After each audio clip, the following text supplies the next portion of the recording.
Hello guys, ഒടുവിൽ അനാമികയുടെ അച്ഛനെ പോലീസ് തെളിവുകളോടെ പിടികൂടുകയാണ്. ഇയാൾ ഒരുപാട് വെട്ടിപ്പുകൾ നടത്തിയിട്ടുണ്ട് കേട്ടോ. അത് മാത്രമല്ല പലർക്കും ഇയാൾ കടം കൊടുക്കാനുണ്ട്. അതുകൊണ്ടൊക്കെ തന്നെ മൂർത്തീസ് ജ്വല്ലറി നടക്കുന്ന കേസ് വഴിതിരിഞ്ഞ് ഇയാളുടെ അടുത്തോട്ട് എത്തുകയാണ്. അവസാനം അയാൾ ആദർശിന് മുന്നിൽ ഒന്നും അല്ലാതായി പോകുകയാണ്. ആകെ തകർന്നടിയുകയാണ്. അവസാനം ഇവരുടെ ബാക്ക്ഗ്രൗണ്ട് ഒക്കെ ആദർശിന് പോലീസ് മനസ്സിലാക്കി കൊടുക്കുകയാണ്. അയാൾ ഒരു ഫ്രോഡ് ആണെന്നുള്ളത് ആദർശ് തിരിച്ചറിയാണ്. ഇനിയും എന്തിനാ ഇത് മറച്ചു വെക്കുന്നതെന്ന് മനസ്സിലാക്കിയിട്ട് ആദർശ് സത്യങ്ങളെല്ലാം എല്ലാവരോടും തുറന്നു പറയാൻ വേണ്ടി അനന്തപുരിയിലോട്ട് പോകുന്നുണ്ട്. അപ്പോ ഈ ഒരു എപ്പിസോഡ് നമുക്ക് ഡിസ്കസ് ചെയ്യാം. ആദ്യം തന്നെ കാണിക്കുന്നത് ഓഫീസിൽ ഇരിക്കുന്ന ആദർശിനെയാണ്.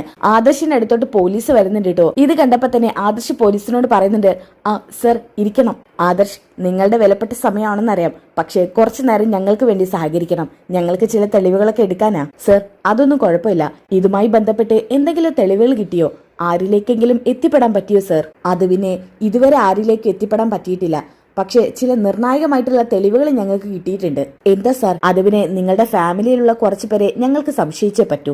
അതെന്താ സാർ? സാറിന് അങ്ങനെ എന്തെങ്കിലും തെളിവ് കിട്ടിയോ? ഏയ്, അങ്ങനെ തെളിവൊന്നും കിട്ടിയതുകൊണ്ടല്ല. ഒരു കേസ് അന്വേഷിക്കുമ്പോൾ അതിന്റെ ശാഖകളായിട്ടുള്ള പലയിടത്തും ഞങ്ങൾ അന്വേഷിക്കും. അതിന്റെ ഭാഗമായിട്ടാ ഫാമിലിയിൽ ഒന്ന് അന്വേഷിക്കാൻ തീരുമാനിച്ചത്. ആദർശ് എന്നെ ഇതിനു മുൻപ് പറഞ്ഞിട്ടുണ്ടല്ലോ, ഫാമിലിയിൽ എന്നെ എതിരായിട്ടുള്ള ഒരുപാട് പേരുണ്ടെന്ന്. അങ്ങനെ ഒരു പക്ഷം ഞങ്ങളെ ഫാമിലിയിൽ അന്വേഷിച്ചോട്ടെ. അതിനുള്ള അനുവാദം ചോദിക്കാനും കൂടിയാ ഞങ്ങൾ ഇവിടെ വന്നത്. സർ, ഷുവറായിട്ടും അന്വേഷിക്കണം. അതിപ്പോ ഫാമിലിയിലുള്ളവരാണെങ്കിലും ഇങ്ങനെ ചതി ചെയ്യുന്നവരാരും അവിടെ നിലനിൽക്കാൻ പാടില്ല. ഓക്കെ, എങ്കിൽ പിന്നെ ഞങ്ങൾ അന്വേഷണം തുടരുകയാണ്. സർ, അങ്ങനെ എന്തെങ്കിലും സംശയം തോന്നുന്ന ആരെങ്കിലും സാറിന് വിലയിരുത്താൻ പറ്റിയിട്ടുണ്ടോ? അങ്ങനെ ചോദിച്ചാൽ ഒരു സംശയത്തിന്റെ പേരിൽ ഒരാളെ കുറ്റപ്പെടുത്താൻ പറ്റില്ലല്ലോ. അതുകൊണ്ട് തെളിവുകളുടെ അടിസ്ഥാനത്തിൽ എന്ത് വേണമെങ്കിലും പറയാം. സർ, അതല്ല, ഇവിടെ ജോലിക്ക് നിൽക്കുന്ന അബി എന്ന് പറയുന്ന ഒരുത്തനുണ്ട്. അവൻ എന്റെ അപ്പച്ചിയുടെ മകനാ. ഞങ്ങൾ 3 പേരുണ്ട്. ഞങ്ങൾ 3 പേർക്കും തുല്യമായിട്ടാണ് ഇതിന്റെ ഷെയർ എല്ലാം. ഇടയ്ക്ക് വെച്ച് അബിയുടെ സ്വഭാവ ദൂഷ്യം കൊണ്ട് അവൻ ഇവിടുത്തെ ഒരു സ്റ്റാഫാക്കി മാറ്റിയിരുന്നു. ഇനി ആ ദേഷ്യത്തിന് അവൻ ഇങ്ങനെ വല്ല തിരിമറിയും നടത്തുന്നുണ്ടോ എന്ന് പറയാൻ പറ്റില്ല സർ. അത് പിന്നെ അബിയിൽ നിന്നുള്ള അന്വേഷണം കഴിഞ്ഞു. അയാളിൽ പല രീതിയിലും ഞങ്ങൾ അന്വേഷണം നടത്തി. പക്ഷെ അയാളെ സംശയിക്കാൻ പറ്റുന്ന രീതിയിൽ ഒരു തെളിവും ഇതുവരെ കിട്ടിയിട്ടില്ല. ശരി സാർ, ചെറിയൊരു സംശയം തോന്നി, അതാ ചോദിച്ചത്. ഓക്കെ, എങ്കിൽ പിന്നെ ഞങ്ങൾ അന്വേഷണം തുടരട്ടെ. ശരി സാർ. അങ്ങനെ ഇതും പറഞ്ഞ് പോലീസ് അവിടെ നിന്ന് പോകുന്നുണ്ട് കേട്ടോ. അപ്പൊ തന്നെ ഓഫീസിലേക്ക് ഇടിച്ചു കയറി നയന വരുന്നുണ്ട് കേട്ടോ. ആദർശേട്ടാ, ഇപ്പൊ എന്തിനാ പോലീസ് ഇറങ്ങിപ്പോയത്? ഓ അതോ, അപ്പൊ നീ ഇതൊന്നും അറിഞ്ഞില്ലേ? ഇല്ല, ആദർശേട്ടൻ എന്നോടൊന്നും പറഞ്ഞില്ലല്ലോ. അത് വേറൊന്നുമല്ല, ഇവിടത്തെ ഏതോ ഒരു സ്റ്റാഫ് വിശ്വാസവഞ്ചന കാണിച്ചു. ഇനിയിപ്പോ സ്റ്റാഫാണോന്ന് പറയാനും പറ്റത്തില്ല. മൂർത്തീസ് ജ്വല്ലറിയുമായിട്ട് നല്ല ബന്ധമുള്ള ആരോ ആണ്. ആ ഒരു അറിവ് വെച്ച് ആരോ നല്ല രീതിയിൽ സ്വർണം കടത്താൻ ശ്രമിച്ചിട്ടുണ്ട്. അയ്യോ, സ്വർണം കടത്തേ? കള്ളക്കടത്ത് സ്വർണ്ണമാ. അതുകൊണ്ടാ പോലീസ് ഇവിടെ കിടന്ന് നിരങ്ങുന്നത്. ഇതുവരെ മൂർത്തീസ് ജ്വല്ലറിയിൽ ഇങ്ങനെ പോലീസ് നിരങ്ങിയ ചരിത്രം ഉണ്ടായിട്ടില്ല. മോഷണം സർവ്വസാധാരണമാണ്, എന്നാൽ കള്ളസ്വർണം കടത്തുന്നത് ആദ്യമായിട്ടാണ്. എന്തായാലും ഇതാരാ ചെയ്തതെന്ന് അറിയണം. ആദർശേട്ടാ, ഇനി അത് അബി വല്ലതും ആയിരിക്കോ? ഏയ്, ആ ഒരു സംശയം ഞാൻ പോലീസിന് മുന്നിൽ പ്രകടിപ്പിച്ചു. അവര് പറഞ്ഞത് അബിയെ സംശയിക്കാനായിട്ട് ഒരു തെളിവും കിട്ടിയിട്ടില്ലെന്നാ. അവ നയന പറയുന്നുണ്ട്. അബിയുടെ സ്വഭാവത്തിൽ ഇപ്പൊ നല്ല മാറ്റമുണ്ട് ആദർശേട്ടാ. അതെ, എനിക്കും അത് മനസ്സിലാവുന്നുണ്ട്. അതുകൊണ്ടാ ഞാൻ അവളെ വലിയ രീതിയിൽ സംശയിക്കാത്തത്. എന്തായാലും അബി ഒന്നും അല്ലാതിരുന്നാ മതിയായിരുന്നു ഇതിന് പിന്നിൽ. എന്റെ ചേച്ചി അവന്റെ മാറ്റത്തിൽ എത്രത്തോളം സന്തോഷിക്കുന്നുണ്ടെന്ന് അറിയോ? അവന്റെ സ്വഭാവത്തിൽ ഇനി ഒരു മാറ്റം വരരുതെന്നാ ഞങ്ങളൊക്കെ ആഗ്രഹിക്കുന്നത്. പിന്നെ നയനെ, നന്നായിട്ട് വിശക്കുന്നുണ്ട്. അമ്മ ഇന്ന് ഫുഡൊക്കെ പാക്ക് ചെയ്ത് തന്നിട്ടുണ്ട്. പ്രത്യേക എന്തൊക്കെയോ സ്പെഷ്യൽ ഉണ്ടെന്ന് പറഞ്ഞിട്ടുണ്ട്. എങ്കിൽ പിന്നെ സമയം കളയേണ്ട ആദർശിട്ടാ, ഫുഡ് എടുത്ത് കഴിക്കാം. അമ്മ ഇപ്പൊ വിളിക്കും എങ്ങനെയുണ്ട് ഫുഡെന്ന് അറിയാൻ. എങ്കിൽ പിന്നെ നീ പെട്ടെന്ന് ഫുഡ് എടുക്ക്. ഓക്കെ, ഇനി അതൊക്കെ കഴിഞ്ഞ് കാണിക്കുന്നത് പോലീസിനെയാണ്. ഈ പോലീസ് ആണെന്നുണ്ടെങ്കിൽ അബിയെ സംരക്ഷിച്ച് ഈ കേസ് മറ്റാരിലേക്കെങ്കിലും വഴിതിരിച്ചു വിടാനാണ് ശ്രമിക്കുന്നത്. അങ്ങനെ ആ പോലീസ് മനസ്സിലിങ്ങനെ കരുതുന്നുണ്ട്, പെട്ടെന്ന് തന്നെ ഈ കേസ് ക്ലോസ് ചെയ്യണം, ആരിലേക്കെങ്കിലും അത് വഴിതിരിച്ചു വിടണം. ആ സമയത്താണ് മറ്റൊരു പോലീസ് അങ്ങോട്ട് വന്നിട്ട് പറയുന്നത്, സർ, അവരുടെ ഫാമിലിയിൽ എല്ലാവരെ കുറിച്ചും ഡീറ്റെയിൽസ് അന്വേഷിച്ചു. അതിൽ സംശയിക്കാനായിട്ട് തോന്നിയിട്ടുള്ളത് അനന്തപുരിയിലെ ഒരു മരുമകളുടെ അച്ഛനെയാ. ഒരു അനാമിക എന്ന് പറയുന്ന കുട്ടിയുടെ അച്ഛൻ. അയാളുടെ പേരിൽ ഒരുപാട് കേസുണ്ട് പോലീസ് സ്റ്റേഷനില്. അത് മാത്രമല്ല, അയാൾ ഒരുപാട് തവണ കോടതിയിൽ കയറി ഇറങ്ങിയിട്ടുള്ളതാ. മിക്കവാറും അയാളായിരിക്കും ഇതിന് പിന്നിലെന്നാ സാധ്യത. ഇത് കേട്ടപ്പോ തന്നെ ഈ പോലീസ് മനസ്സിൽ കരുതുന്നുണ്ട് കേട്ടോ. ഓ, അപ്പോ അയാളിലേക്ക് തന്നെ കാര്യങ്ങളൊക്കെ വഴിതിരിച്ചു വിടാം. അല്ല, വേറെ ആരും ഇല്ലേ അവിടെ സംശയിക്കാൻ പാകത്തില്? വേറെ പിന്നെ സംശയിക്കാൻ പാകത്തിൽ ആരുമില്ല. പിന്നെ സർ, ഈ കേസ് ക്ലോസ് ചെയ്യണമെന്നുണ്ടെങ്കിൽ ഒരാളുടെ തലയിലേക്കിടാം. അതാരാ? അങ്ങനെയുള്ള ആളാരാ? അത് പിന്നെ സാർ ആരോടും പറയരുത്. സാറിനും കൂടി മെച്ചമുള്ള കേസാണെന്ന് എനിക്ക് നന്നായിട്ട് മനസ്സിലായിട്ടുണ്ട്. ഇത് എന്താ താനെന്താടോ പറയുന്നത്? സാറേ, ഈ കേസിന്റെ യഥാർത്ഥ പ്രതിയുമായിട്ട് സാർ ഒരു ഡീൽ ഉറപ്പിച്ച കാര്യമൊക്കെ ഞാൻ അറിഞ്ഞിട്ടുണ്ട്. എടോ, താനിതെങ്ങനെ അറിഞ്ഞു? ഞാൻ സാറിനോട് ഒരു കാര്യം പറയാൻ വേണ്ടി വരുന്ന സമയത്താ സാർ അയാളുമായിട്ട് സംസാരിച്ചിരിക്കുന്നത് കണ്ടത്. അതുവഴി പോകുമ്പോ കേട്ടതാ സാർ. താൻ ഒളിഞ്ഞു നിന്ന് കേട്ടല്ലേ? തന്നെ ഞാനുണ്ടല്ലോ സർ, എനിക്ക് അതിൽ നിന്ന് കുറച്ച് തന്നാ മതി. സാറിന്റെ കൂടെ ഞാൻ നിൽക്കാം. ഷോ, ഇയാളുടെ ഒരു കാര്യം. ശരി, തരാം.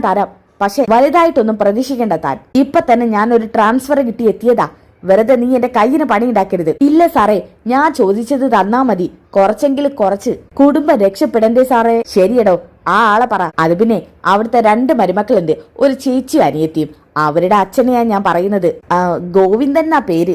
നന്ദാവനം വീട്ടിൽ അവര് താമസിക്കുന്നത്. സ്ഥലവും കാര്യമൊക്കെ ഞാൻ നോക്കി വെച്ചിട്ടുണ്ട്. അയാളെങ്ങനെ ആള്? അയാൾ ഒരു സാധുവാ, പാവ മനുഷ്യൻ. എടോ, ഇതിന് പാവ മനുഷ്യരെയൊന്നും പറ്റത്തില്ല. അത്യാവശ്യം കേസും കൂട്ടുമൊക്കെ ഉള്ള ആളുകളെ തന്നെ വേണം. എങ്കിൽ പിന്നെ സാറേ, ഞാൻ ആദ്യം പറഞ്ഞ ആളെ തന്നെ ഉപയോഗിക്കാം. എടോ, അത് മാത്രമല്ല, നമ്മൾ നേരത്തെ കണ്ട ആദർശില്ലേ, അയാളുടെ വൈഫാണ് ഈ പറഞ്ഞ ആളുടെ മകള്. അതുകൊണ്ട് ആദർശിന് ഇയാളെ പറഞ്ഞ അത്ര ദഹിക്കത്തുണ്ടാവില്ല. അതുകൊണ്ട് നീ ഇപ്പൊ പറഞ്ഞ ആളാ നോക്കുന്നത് നല്ലത്. അയാളുടെ പേരെന്താ? ഒരു വേണുഗോപാലൻ. ശരി, നമുക്ക് അയാളിൽ നിന്ന് തന്നെ ഒരു അന്വേഷണം തുടങ്ങാം. ഒരുപാട് കേസ് കെട്ടുകൾ അയാളുടെ തലയിലുണ്ടെന്നല്ലേ പറഞ്ഞത്? അതൊക്കെ നമുക്ക് അങ്ങ് ഊരിയെടുക്കാം. എന്നിട്ട് കേസ് പതുക്കെ വഴി തിരിച്ചു വിടാം. എന്തു പറയുന്നു? അങ്ങനെ തന്നെ ആവാ സാറേ. അങ്ങനെ അയാളുടെ പേരിലുള്ള കേസുകൾ സകലതും ഇയാൾ അന്വേഷിച്ചുകൊണ്ട് വേണുവിന്റെ അടുത്തോട്ട് എത്തുന്നുണ്ട് കേട്ടോ. പിന്നെ കാണിക്കുന്നത് പോലീസ് സ്റ്റേഷനിലാണ്. പോലീസ് വേണുവിനെ നന്നായിട്ട് അങ്ങ് പെരുമാറുന്നുണ്ട്. എന്തിനാ സാറേ എന്നെ തല്ലുന്നത്? ഞാൻ എന്ത് ചെയ്തിട്ടാ? താൻ കുറെ കേസ് ഇവിടെ വന്ന് ഉണ്ടാക്കിയിട്ടുണ്ടല്ലോ. താൻ കൈപ്പണം കൊടുത്ത് എല്ലാവരെയും ഒതുക്കി നിർത്തി അല്ലേടോ? തന്റെ പേരിലുള്ള ഓരോ കേസും ഞാൻ നല്ല വ്യക്തമായിട്ട് ചികഞ്ഞ് അന്വേഷിച്ചു. താൻ ഒരു ഭൂലോക ഫ്രോഡാണല്ലോടോ. എത്ര പേർക്കാ താൻ കടം കൊടുക്കാനുള്ളത്? താൻ കടം കൊടുക്കാനുള്ള ലക്ഷങ്ങളിൽ കേസ് തന്നവരിൽ ചുരുക്കം ചിലര് വരുന്നുണ്ട് തന്നെ ഒന്ന് മര്യാദയ്ക്ക് പെരുമാറാൻ. അയ്യോ സാറേ, കടം കൊടുക്കാനുള്ളതൊക്കെ ഞാൻ പെട്ടെന്ന് കൊടുത്തോളാം. സാറേ, എന്നെ ഒന്ന് വെറുതെ വിട്. അപ്പോഴാണ് ഒരു കടക്കാരൻ കയറി വരുന്നത്. സാറേ, അവനെ വെറുതെ വിടല്ലേ. എത്ര കാലമായെന്നറിയോ അവൻ എന്റെ കയ്യിൽ നിന്ന് 50,000 രൂപ വാങ്ങിച്ചു കൊണ്ടുപോയിട്ട് അവന്റെ മകളുടെ കല്യാണം കഴിഞ്ഞ് തരാന്ന് പറഞ്ഞതാ. ഇതുവരെ അവൻ എന്റെ കണ്ണും വെട്ടിച്ച് നടക്കുമായിരുന്നു. കേട്ടല്ലോ അയാൾ പറഞ്ഞത്. അയാൾക്ക് കൊടുക്കാനുള്ള പണം കൊടുക്കാനിട്ടാ അയാൾ ഇങ്ങനെയൊക്കെ പറയുന്നത്. ഇയാളെ മാത്രമൊന്നുമല്ല, ഒരു 10-15 പേര് ഇനി വരുന്നുണ്ട്. സാറേ, ഒരാഴ്ച എനിക്ക് സമയം തന്നാ മതി. ഞാൻ ഇവരുടെ പണം ഒക്കെ കൊടുത്തു തീർത്തോളാം. അതൊന്നും പറഞ്ഞാൽ പറ്റില്ലടോ. ഇത് മാത്രമല്ല തന്റെ പേരിലുള്ള കേസ്, സ്വർണ്ണക്കടത്ത്. സ്വർണ്ണക്കടത്തോ? ആനന്ദപുരിയിൽ ഒരു സ്വർണം താൻ കടത്തിയില്ലടോ. ആ കേസും വഴിമുട്ടി നിൽക്കുക. അവിടെ നിന്നും സ്വർണം എടുത്ത് ജ്വല്ലറിയിൽ എത്തിച്ചത് താനാണെന്നുള്ളതിന്റെ സകല തെളിവും എന്റെ കയ്യിൽ ഇപ്പൊ ഉണ്ട്. സാറിന് ഞാൻ എത്ര വേണമെങ്കിലും തരാം. സാർ, എന്താടാ താൻ കരുതിയത്? എല്ലാ പോലീസിനെ പോലെ ഞാനും കൈക്കൂലി വാങ്ങുന്നവനാണെന്നോ?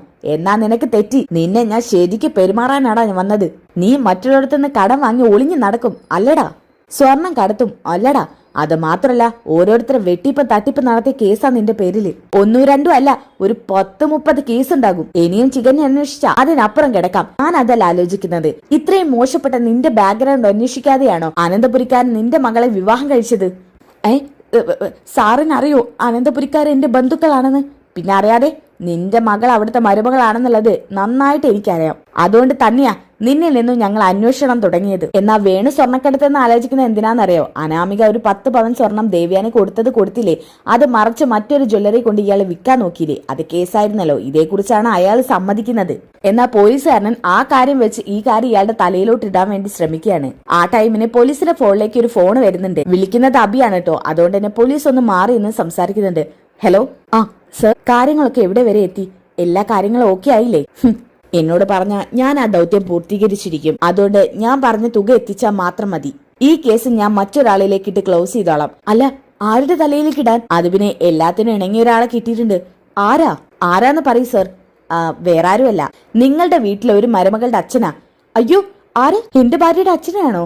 ഏയ്, നിന്റെ ഭാര്യയുടെ അച്ഛനല്ല, ഇത് ഒരു അനാമികയുടെ അച്ഛനാ. ആ വീട്ടിലെ ചെറിയ മരുമകളുടെ അച്ഛൻ. അയാളോ? അയാൾ കോടീശ്വരനല്ലേ? അയാൾ എന്തിനാ ഇങ്ങനെ സ്വർണം കടത്തേണ്ട ആവശ്യം? ആര് പറഞ്ഞ അയാൾ കോടീശ്വരനാണെന്ന്? നിങ്ങൾ അയാളെ കുറിച്ച് കൂടുതൽ അന്വേഷിച്ചില്ല. എന്നാൽ ഞാൻ നല്ല ഡീറ്റെയിൽ ആയിട്ട് അന്വേഷിച്ചു. അയാൾ ഒരു പിച്ചക്കാരനാ. മറ്റുള്ളവർക്കൊന്ന് കടം വാങ്ങി വെട്ടിച്ചും ജീവിക്കുന്ന ഒരു മനുഷ്യൻ. എന്താ? അപ്പോ അനാമികയുടെ വീട്ടുകാര് കോടീശ്വരന്മാരല്ലേ? തേങ്ങയാ. നിങ്ങൾ ഇതേക്കുറിച്ചൊന്നും കൂടുതൽ അന്വേഷിച്ചില്ലേ? വലിയ അനന്തപുരിക്കാരാണത്രേ. എന്നിട്ടൊരു വിവാഹം വന്നിട്ട് അതേക്കുറിച്ച് അന്വേഷിക്കാതെ വിവാഹം നടത്തിയേക്കുക. അയാളെ ഒരു 1-ാം-തരം ഫ്രോഡാ. അങ്ങനെ ഒരു ഫ്രോഡിന്റെ മകളെയാ നിങ്ങൾ വിവാഹം കഴിപ്പിച്ചിരിക്കുന്നത്. ഇയാളുടെയൊക്കെ ലക്ഷ്യം നിങ്ങളുടെ സ്വത്തി തന്നെ ആയിരിക്കും. ഇയാളെയൊക്കെ റിലേറ്റീവ്സ് ആക്കി നിങ്ങളെ വേണം പറയാൻ. സർ, അവര് വലിയ പണക്കാരാണെന്ന് പറഞ്ഞിട്ടാ ഈ വിവാഹം നടത്തിയത്. അപ്പൊ അയാളുടെ പേരിൽ വേറെയും കേസായല്ലോ. എന്തായാലും അത് കൊള്ളാം. അയാളെ തലയിൽ തന്നെ ഈ കേസ് ഇരിക്കട്ടെ. സർ, എനിക്കിപ്പോഴാ ഒരു സമാധാനമായത്. സർ, ഈ വിവരം ഞാൻ എത്രയും പെട്ടെന്ന് ഇവിടെ അറിയിക്കട്ടെ? അതെന്ത് വേണമെങ്കിലും ആയിക്കോട്ടെ. ഞാൻ ആദർശിനെ വിളിച്ചു പറഞ്ഞിട്ടുണ്ട്, അയാൾ വരുന്നുണ്ട്. എങ്കിൽ പിന്നെ നീ ഫോൺ വെക്ക്. ഇതും പറഞ്ഞ അബിയുടെ ഫോൺ പോലീസ് കട്ട് ചെയ്യാട്ടോ. അപ്പൊ തന്നെ ആദർശ് കയറി വരുന്നുണ്ട്. സർ, എന്തിനാ ഇദ്ദേഹത്തെ പിടിച്ചു വെച്ചേക്കുന്നത്? ഇയാളാണ് പ്രതി. അപ്പൊ പിന്നെ ഇയാളെ പിടിച്ചു വെച്ചേക്കണ്ടേ? ഇദ്ദേഹം എങ്ങനെ പ്രതിയാവാനാ? ഇദ്ദേഹത്തിന് പണത്തിന്റെ ആവശ്യമൊന്നുമില്ല. സർ, ഇത് ഞങ്ങളുടെ വീട്ടിലെ മരുമകളുടെ അച്ഛനാ. ഇദ്ദേഹത്തെ വെറുതെ വിടണം. പറ്റില്ല ആദർശ്. മുകളിൽ നിന്നുള്ള പ്രഷർ കൊണ്ടാ ഞങ്ങൾ ഇത്രയും നന്നായിട്ട് അന്വേഷിച്ചത്. ഇയാളിലേക്കാ കേസ് എത്തിപ്പെട്ടത്. ഇയാൾ തന്നെയാണ് സ്വർണ്ണക്കടത്തിന് പിന്നിൽ. അല്ലെന്ന് ഇയാൾ പറയട്ടെ. അല്ലേടോ? അത് പിന്നെ അങ്കിൾ, എന്താ ഈ കേൾക്കുന്നത്? നിങ്ങളാണോ ഇതിന് പിന്നിൽ? ആദർശ് മോനെ, അനാമിക. എന്നാലും ഇത് വളരെ മോശമായിപ്പോയി. അത് മാത്രമല്ല, ഇയാളുടെ പേരിലെ ഒരുപാട് കേസുകൾ സ്റ്റേഷനിൽ ഫയൽ ചെയ്തിട്ടുണ്ട്. നിങ്ങൾ ഇയാളുടെ ബാക്ക്ഗ്രൗണ്ട് അന്വേഷിക്കാതെയായിരുന്നു ഇങ്ങനെ ഒരു വിവാഹത്തിന് മുതിർന്നത്. എന്താ, ഇവര് നല്ല തറവാട്ടുകാരാണല്ലോ. ഇവരങ്ങനെ പറഞ്ഞെന്നും കരുതി ഇവരെ കണ്ണും പൂട്ടി വിശ്വസിച്ച് ഇവരുടെ മകളെ വിവാഹം കഴിച്ചല്ലോ നിങ്ങൾ. അതാലോചിക്കുമ്പോഴാ സർ, ഇയാൾ ഞങ്ങൾ അതൊക്കെ പറഞ്ഞാ പറ്റിച്ചത്. ഇയാളുടെ ഫാമിലി ബാക്ക്ഗ്രൗണ്ട് ഞാൻ നന്നായിട്ട് അന്വേഷിച്ചു. ഇയാൾ വളരെ ചീപ്പായിട്ടുള്ള ഒരു മനുഷ്യനാ. മറ്റുള്ളവരെ വെട്ടിച്ച് നടക്കുന്ന ഒരു മനുഷ്യൻ. അങ്കിൾ, എന്തൊക്കെയാ കേൾക്കുന്നത്? അങ്കിൾ ഇതിനൊന്നും പറയാനില്ലേ? അത് പിന്നെ മോനെ, ഇടയ്ക്ക് വെച്ച് കുറച്ച് കടം കയറി. അപ്പൊ പിന്നെ ഇങ്ങനെയൊക്കെ കടം വാങ്ങിക്കേണ്ടി വന്നു. കടം വാങ്ങിക്കുന്നതേ സാധാരണ രീതിയിലല്ല. ഇയാൾ പലരെയും ഭീഷണിപ്പെടുത്തിയ. സാറിങ്ങോട്ട് കയറി വരുമ്പോ അവിടെ കുറച്ച് പേര് നിൽക്കുന്ന കണ്ടില്ലേ? അതൊക്കെ ഇയാൾ കടം കൊടുക്കാനുള്ള ആളുകളാ. അത് മാത്രല്ല, ഇനി ഒരുപാട് പേര് വരാൻ നിൽക്കുന്നുണ്ട്. ഇതൊക്കെ എങ്ങനെയാ വാങ്ങിയെന്നറിയോ? ആനന്ദപുരിക്കാരായി നിങ്ങളുടെ പേരും പറഞ്ഞ ഇയാൾ പൈസ പലയിടത്തു നിന്നും വാങ്ങിയിട്ടുള്ളത്. എന്നിട്ട് അവരെ ഒന്നും കാണാതെ ഇയാൾ മുങ്ങി നടക്കുമായിരുന്നു. അപ്പോ നിങ്ങൾ ഞങ്ങളെ ചതിക്കുമായിരുന്നു അല്ലേ? ആദർശ് മോനെ, അത് പിന്നെ മോളുടെ ജീവിതം തകരരുത്. ഞാൻ മോന്റെ കാല് പിടിക്കാം. എന്റെ മോൾ എങ്ങനെയെങ്കിലും അവിടെ ജീവിച്ചു പൊക്കോട്ടെ. എടോ, താൻ ഇത്ര ചീപ്പായി പോയില്ലടോ. തന്റെ ലക്ഷ്യം അപ്പൊ ഞങ്ങളുടെ സ്വത്തിലായിരുന്നു അല്ലേ? താൻ വലിയ പറമ്പ് വീടും ഒക്കെ തന്നെ മകൾക്ക് എടുത്തു കൊടുക്കാൻ പോയിരുന്നല്ലോ. വലിയ കാറും സ്ഥലവും പറമ്പും എന്തൊക്കെയായിരുന്നു. വെറുതെ അല്ല, അനി പറഞ്ഞപ്പോ ഞാൻ വിശ്വസിച്ചില്ല. താൻ അണിക്ക് വെച്ച് നെട്ടിയ കാറൊന്നും ഇപ്പൊ തന്റെ വീട്ടിലില്ല അല്ലേ? എല്ലാവരും കബളിപ്പിച്ച് പറ്റിക്കുമായിരുന്നല്ലേ? സർ, കഴിയുന്ന പരമാവധി ശിക്ഷ ഇയാൾക്ക് വാങ്ങിച്ചു കൊടുക്കണം. അത് ഞങ്ങൾ നോക്കിക്കൊള്ളാം. മോനെ, ഇത് വീട്ടിൽ അറിയിക്കരുത്. ഞാൻ നിന്റെ കാല് പിടിക്കാം. അനിയുടെ എന്റെ മകളുടെയും ജീവിതം തകർന്നു പോകും. ഇനി എന്റെ ഭാഗത്ത് നിന്ന് അങ്ങനെ ഒരു തെറ്റുണ്ടാകില്ല മകനെ. പറ്റില്ല. നിങ്ങൾ ചെയ്ത തെറ്റിന് നിങ്ങൾ അനുഭവിച്ചാൽ മതിയാകൂ. നിങ്ങൾ മാത്രമല്ല, നിങ്ങളുടെ ഭാര്യയും മകളും. എന്റെ വീട്ടിൽ നടന്ന പല ക്രൈമിന്റെ പിന്നിൽ നിങ്ങളാണെന്ന് എനിക്ക് സംശയമുണ്ട്. അങ്ങനെയാണെങ്കിൽ വെറുതെ വിടില്ല നിങ്ങളെ ഞാൻ. ആദർശ് പറഞ്ഞതാ. ഇതും പറഞ്ഞ് ആദർശ് അവിടെ നിന്ന് ദേഷ്യം പിടിച്ച് പോകുന്നുണ്ട് കേട്ടോ. കേട്ടല്ലടോ, ആനന്ദപുരിക്കാരെ പറ്റിച്ചാലേ മകളെ വിവാഹം കഴിപ്പിച്ച് ഏൽപ്പിച്ചു വിട്ടത്. താൻ എന്തൊരു ദരിദ്രവാസിയാടോ. എന്നാ ഇതൊക്കെ കേട്ടിട്ട് അയാൾക്ക് തലതാഴ്ത്തി നിൽക്കാന്നല്ലാതെ മറ്റു നിവൃത്തിയൊന്നും ഇല്ല കേട്ടോ. എന്നാൽ കുറച്ച് കഴിഞ്ഞപ്പോഴാണ് വേണുവിന്റെ ഭാര്യ കയറി വരുന്നത്. അതായത് രേവതി. അയ്യോ സാറേ, എന്തിനാ എന്റെ ഭർത്താവിന് ഇങ്ങനെ ഇട്ട് തല്ലുന്നത്? ഇദ്ദേഹം എന്തു ചെയ്തിട്ടാ? ഞങ്ങൾ ആരാണെന്ന് നിങ്ങൾക്ക് അറിയില്ല. അത് അറിഞ്ഞാലുണ്ടല്ലോ. ആനന്ദപുരിയിലെ ബന്ധുക്കൾ അതല്ലേ പറയാൻ വന്നത്. ആനന്ദപുരിയിലെ ബന്ധുക്കൾ തന്നെയാ ഇയാൾക്ക് പരമാവധി ശിക്ഷ വാങ്ങിക്കൊടുക്കണമെന്ന് പറഞ്ഞത്. എന്തൊക്കെയാ വേണ്ടോട്ടെ ഞാൻ കേൾക്കുന്നത്? എല്ലാം പോയി രേവതി, എല്ലാം നശിച്ചു. ഇനി നമ്മുടെ മോൾക്ക് അവിടെ ഒരു റോളും ഇല്ല. ഈശ്വര, ഞാൻ എന്തൊക്കെയാ കേൾക്കുന്നത്? എല്ലാം അറിഞ്ഞു അവര്. ഇനി നമ്മൾ എന്തിനാ രേവതി ജീവിക്കുന്നത്? ഇവിടെ നിറങ്ങിട്ട് പോയി ചാവുന്നതാ നല്ലത്. അയ്യോ, ഇനിയിപ്പൊ എന്താ ചെയ്യാ? എന്റെ കാലും കൈയും ഒക്കെ ആകെ കൊഴിയുന്നു. ഓക്കെ, ഇനി അതൊക്കെ കഴിഞ്ഞിട്ട് കാണിക്കുന്നത് അബി അവിടെ സന്തോഷത്തിൽ എല്ലാവരോടും ഇത് വെട്ടിത്തോർന്ന് പറയുന്നതാണ് കേട്ടോ. ജലജയും ജാനകിയും ഒരു ഭാഗത്ത് ഇരിക്കുന്നുണ്ട്. അമ്മേ ഒരു കാര്യം പറയാനുണ്ട്. എന്താണ് നീ ഇങ്ങനെ കെതിച്ചു വരുന്നത്? അമ്മേ, ഇവിടുത്തെ ചെറിയ മരുമകളില്ലേ, അമ്മായിയുടെ മരുമകള് അനാമിക മോളോ, എന്താ അവക്ക് പറ്റിയത്? മോളിപ്പൊ ഇവിടുന്ന് എങ്ങോട്ട് പോവാണെന്ന് പറഞ്ഞു പോയിരുന്നു. അവൾ പോവും പോലീസ് സ്റ്റേഷനിലോട്ടോ. എന്താ എന്റെ മോൾക്ക് പറ്റിയത്? എന്താന്ന് പറ. എന്റെ അമ്മായി അവളുടെ വീട്ടുകാരും നിങ്ങളെ പറ്റിക്കായിരുന്നു ഇത്ര കാലം. എന്താ പറ്റിക്കേ? എടാ അബി, നീ എന്താന്ന് വെച്ചാ തെളിയിച്ച് പറ എന്ന് അബിയുടെ അമ്മ പറയുന്നുണ്ട് കേട്ടോ. അമ്മേ, വേറൊന്നും അല്ല, ഈ അനാമയുടെ വീട്ടുകാര് വലിയ പൈസക്കാരാണെന്നൊക്കെ പറഞ്ഞിരുന്നത്. അവർക്ക് ഒരു ചുക്കും ഇല്ല. അവർക്ക് ഞാൻ കെട്ടിയ എന്റെ ഭാര്യ വീട്ടുകാർക്കുള്ള അത്ര പോലും ഒന്നുമില്ല. എന്ന് വെച്ചാ അവര് നമ്മളെയൊക്കെ പറ്റിച്ച് കണ്ണു മൂടി കെട്ടിയിട്ട് അവരുടെ മകളെ ഇവിടേക്ക് കയറ്റിയതെന്നർത്ഥം. ജലജെ, സഹിക്കുന്നതിന് ഒരു പരിധിയുണ്ട്. നിന്റെ മകന്റെ കരണത്ത് ഞാനൊന്ന് കൊടുക്കും. അനാവശ്യമായിട്ട് ഓരോന്ന് പറയുന്ന കണ്ടില്ലേ? എന്റെ മരുമകള് മാത്രം കോടികൾ കൊണ്ട് ഇങ്ങോട്ട് കയറി വന്നത്. അതിനുള്ള അഹങ്കാരം ഇവന്. ജാനകി, അവൻ പറയുന്നു ആദ്യം ഒന്ന് കേൾക്ക്. സത്യം ഉണ്ടോന്ന് അറിയണ്ടേ? അമ്മേ, ഞാൻ പറഞ്ഞത് സത്യ. ഇനി നിങ്ങൾക്കത് അറിയണമെന്നുണ്ടെങ്കിലേ ആദർശേട്ടൻ വരുന്നുണ്ട്. സത്യങ്ങളൊക്കെ അറിഞ്ഞിട്ട് ആദർശേട്ടൻ പറയും. അപ്പൊ നിങ്ങൾ വിശ്വസിക്കാതിരിക്കില്ലല്ലോ. അബി, നീ എന്തൊക്കെയാണ് ഈ പറയുന്നത്? അതെ, ആ അനാമിക നമ്മളെ പറ്റിക്കുക. അനാമികക്ക് പകരം ആ നന്ദുവിന് വിവാഹം കഴിച്ചിരുന്നെങ്കിൽ ഒരു പോലീസുകാരിയെങ്കിലും ഇങ്ങോട്ട് കിട്ടിയിരുന്നു. ഇതിപ്പോ വലിയ കഷ്ടായി പോയി. ഇതും പറഞ്ഞ് അഭി ചിരിക്കുകയാണ് കേട്ടോ. എന്നാൽ ജലജയ്ക്ക് ചിരിയും വരുന്നുണ്ട്, എന്നാൽ കരയാനും പറ്റുന്നത് വിഷമം കാണിക്കാതിരിക്കാനും പറ്റത്തില്ല എന്നുള്ള മുഖഭാവത്തോട് കൂടി നിൽക്കുന്നുണ്ട്. ആദർശിന്റെ എൻട്രിയും കാണിക്കുന്നുണ്ട് കേട്ടോ. ഇനി എന്തായാലും നല്ല കിടിലൻ ട്വിസ്റ്റ് അറിഞ്ഞ എപ്പിസോഡാണ്. അപ്പോൾ എപ്പിസോഡ് കിട്ടാൻ വേണ്ടി ചാനൽ സബ്സ്ക്രൈബ് ചെയ്യുക, വീഡിയോക്ക് ഒന്ന് ലൈക്ക് ചെയ്യുക, നെക്സ്റ്റ് എപ്പിസോഡ് ഒന്ന് കമന്റ് ചെയ്യുക. അടുത്ത വീഡിയോയിൽ കാണുന്നവരേക്കും എല്ലാവർക്കും ബൈ ഗായ്സ്.